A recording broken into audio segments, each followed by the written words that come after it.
A paz do Senhor Jesus. Vamos começar mais um cafezinho com Jesus, amém? Hoje é o quinto áudio sobre esse pequeno estudo de derrubando as muralhas de Jericó para reconstruir os muros de Jerusalém, amém? O nosso título é Josué capítulo 6, do 1 ao 27, onde Deus instrui Josué a derrubar as muralhas, de Jericó. E depois a gente vai lá para Neemias, onde a gente vai falar sobre a reconstrução dos muros de Jerusalém.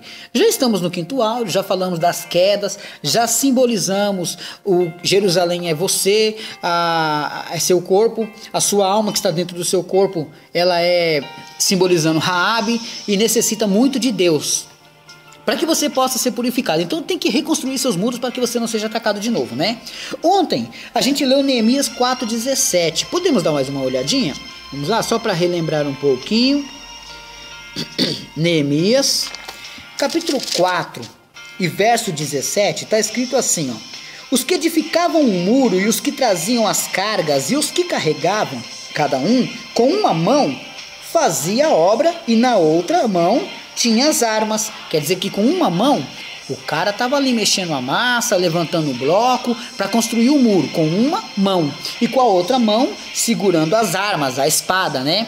Isso dá um sentido de que ao mesmo tempo que estamos buscando a Deus, temos que vigiar, né? Porque Deus permitiu, como eu disse aí em outro áudio, que Davi foi para a guerra, mas o inimigo entrou na casa dele e pegou as mulheres dele. Bom, nós temos que tomar muito cuidado, porque às vezes tampamos um buraco com um e deixamos descoberto o outro. Não pode ser assim, nós temos que estar em completa vigilância. Tá entendendo?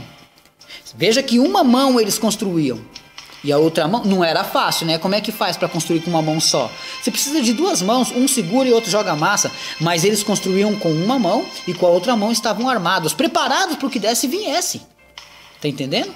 É assim que eu quero que você compreenda essa mensagem. Você tem que reconstruir os muros da sua vida nessa vigilância, né? Nós falamos também ontem bastante sobre isso, mas temos que viver como diz a Bíblia lá em Romanos 5, 3 a 5. Eu quero ler, vamos lá? Eu vou abrir aqui Romanos, Novo Testamento, aos Romanos, quem escreveu foi Paulo. Depois de Atos, você já encontra Romanos, capítulo 5,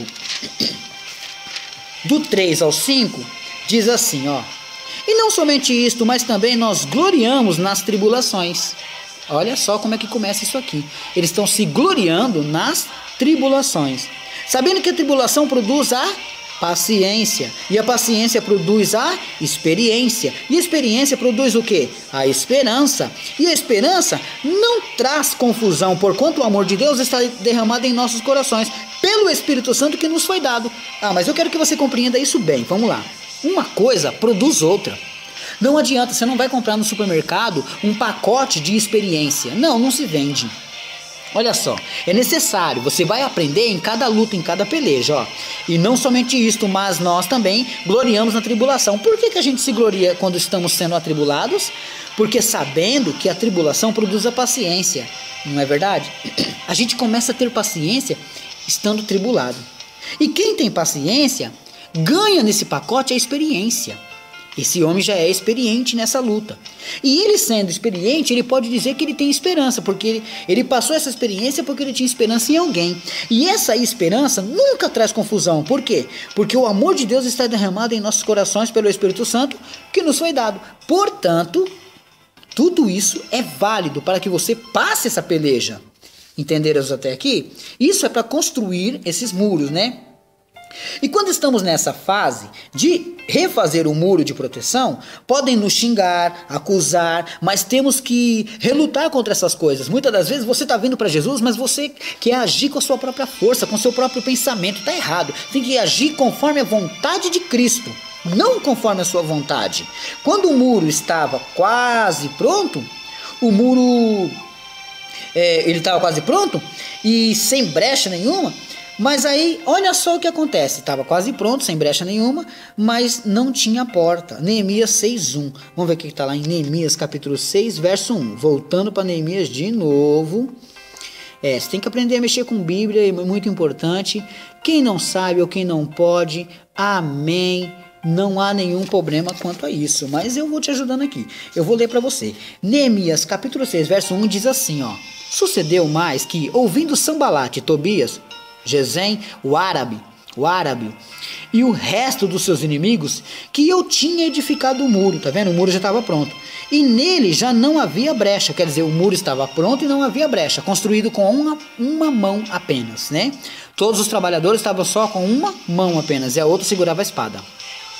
Ainda que até este tempo não tinha posto as portas nos portais, quer dizer que faltou a porta. Aí vem o inimigo novamente, né? Ele não perde a chance de te irritar. O inimigo vem novamente tentando parar, mas dessa vez, irmãos, traz um convite aparentemente bom. Veja Neemias 6:2. Sambalate e Gesem enviaram a dizer: vem e congreguemo-nos juntamente nas aldeias do vale de Ono. Porém, atentavam fazer-me mal. Olha só, o convite era para congregar, né? Nem tudo que brilha é ouro. Temos que tomar muito cuidado com isso, né? Salomão, sempre eu repito esse mesmo versículo, que há caminhos que ao homem parecem certos, mas o seu fim o leva à morte. Salomão aqui deixou claro que muita coisa parece que você está fazendo as coisas certas, mas pode estar fazendo a coisa errada. Sambalate convida Neemias de novo. Faltava só as portas, mas ele não foi. Por quê? Porque tinha algo errado na história, né? E aí? Além da resposta de que está sério no que faz, vem de você, não é do inimigo. O inimigo ele te convida para aquilo. Agora a resposta séria vem de você, né? Em Neemias 6:3 olha o que está escrito: e enviei-lhes mensageiros a dizer: estou fazendo uma grande obra, de modo que não poderei descer. Por que cessaria esta obra, enquanto eu deixasse e fosse ter convosco? Enquanto você estiver numa boa obra, você não pode largar. Está buscando pela sua família, pelo seu esposo, pela sua filha, seus filhos?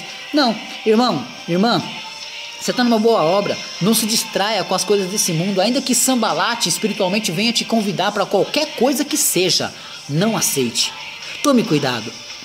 Muitas das vezes, um casamento acaba, se destrói por causa de convites errados. A Bíblia mesmo disse, quando Paulo deixou escrito: as más conversações corrompem os bons costumes. Se você está numa boa obra, aí vem um rapaz e chama você: irmão, varão, vamos ali tomar um refresco só. Aí você já fica até mais tarde, começa a ter mulher, começa a ter bebida, começa a ter chocarrice, zombaria. De repente chega à tarde e briga com a esposa. Isso convém? Não, não convém. Paulo deixou escrito que tudo podemos, mas nem tudo é lícito. Então você tem que tomar cuidado, porque você pode armar esse próprio laço para você mesmo. Cuidado com os convites. Olha que ele recusou esse convite aqui. Cuidado com os convites. Muitos convites que podem parecer bons, prazerosos, podem te destruir. Vejam que no verso 4, eles tentaram 4 vezes. E as 4 vezes Neemias dá a mesma resposta: não. Tá entendendo? Eles podem tentar 4 vezes, mas 4 vezes você vai dizer que não. Aí Sambalate tenta de novo e diz que Neemias quer se fazer rei deles. Lá no verso 6 ele fala sobre isso. Olha só, ele começa a intentar agora acusações, já que ele recusou 4 vezes. Agora Sambalate começa a falar que ele está querendo se pôr em cima deles como um rei. Sabe por que ele está fazendo tudo isso, meus irmãos? É porque ele quer ser rei no meio de vocês. Olha só, levantando calúnia, irmãos, querendo destruir com má fama a vida de Neemias. No verso 10, o falso profeta, veja, vamos lá, capítulo 6, verso 10 e 13. E entrando eu em casa de Semaías, filho de Delaias, o filho de Meetabel, que estava encerrado, disse ele: vamos juntamente à casa de Deus, ao meio do templo, e fechemos as portas do templo, porque virão matar-te. Sim, de noite virão matar-te. Olha só, esse é um convite agora de um homem, aparentemente um homem de Deus, né? Veja agora o verso 11. Porém eu disse: um homem como eu fugiria? E quem há como eu que entre no templo e viva? De maneira nenhuma entrarei. Verso 12. E conheci que eis que não era Deus quem o enviara. Olha só, ele sentiu ali, o Espírito testificou que aquele homem não era homem de Deus, tá vendo?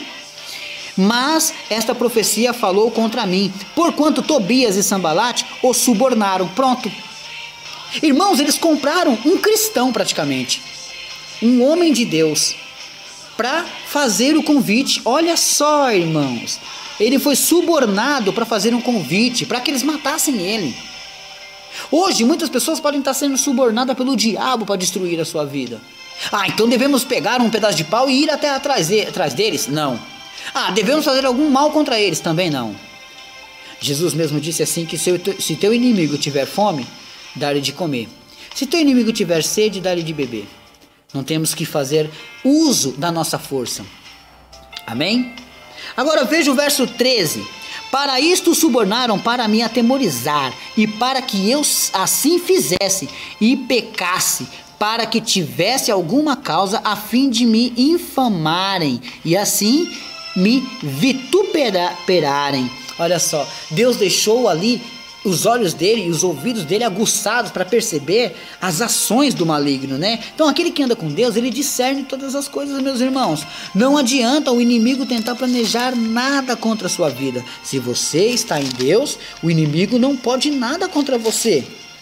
É incrível como as pessoas acham que a gente pode, perder a esperança, perder a vitória só porque Deus deixou de nos falar alguma coisa. Não, tá errado, irmãos. Irmãos, muitas das vezes o inimigo, ele se aproveita da nossa própria falha, irmãos. Ele se aproveita do alimento que nós demos a ele. Qual é o alimento que nós demos a ele? A nossa covardia, nosso medo, nossa falta de confiança. Isso sim é alimento para o diabo. Por fim, acabou a obra e os muros foram levantados. Lá em Neemias 15, capítulo 6, verso 15 e 16. Eu quero ler. Acabou-se, pois, o muro aos 25 de Elul e 52 dias. E sucedeu que, ouvindo-o, todos os nossos inimigos temeram todos os gentios que havia em roda de nós, e abateram-se muito em seus próprios olhos, porque reconheceram que o nosso Deus fizera esta obra. Tá vendo? Você que me acompanhou até aqui, você viu que não foi fácil, né?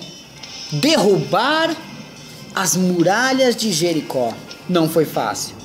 E reconstruir os muros de Jerusalém. Deus me deu essa mensagem aqui para você perceber como é que você vai fazer. Se você hoje está em pecado, esse pecado está fazendo você viver com ele. Você não tem coragem de falar para ninguém. Você vai falar para Deus, você vai fechar seus olhos. Você vai falar com ele: Senhor, perdoa. Não posso falar com um ou com o outro. Talvez não vão compreender. Mas, Senhor, perdoa. Me faz derrubar as muralhas de Jericó. E me ajuda, me resgata como resgataram Raabe. E me ajuda, Pai amado, que eu viva em paz como ela viveu. E me ajuda, como Neemias, reconstruir os muros de Jerusalém. E me ajuda, meu Senhor, que ainda que o inimigo intente contra mim, o Senhor vai me avisar. E me ajuda, meu Pai, que com uma mão eu construa e com a outra mão eu vigie. Senhor, seja sempre na minha vida e não permita que eu venha a perecer. Amém? Deus abençoe a todos os meus irmãos